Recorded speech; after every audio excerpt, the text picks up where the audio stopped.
This will be one of the elevators at Interdisciplinary Science and Technology Building number 2 here at ASU Tempe.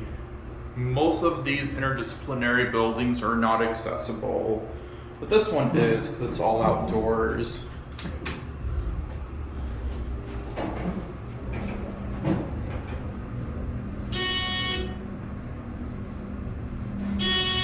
Wow, this elevator has a really loud door buzz. Go to B. Nope. Let's go to 1.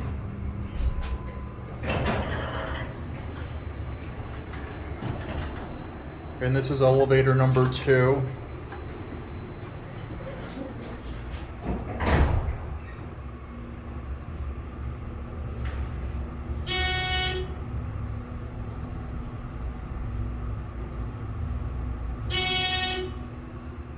Get off at 2.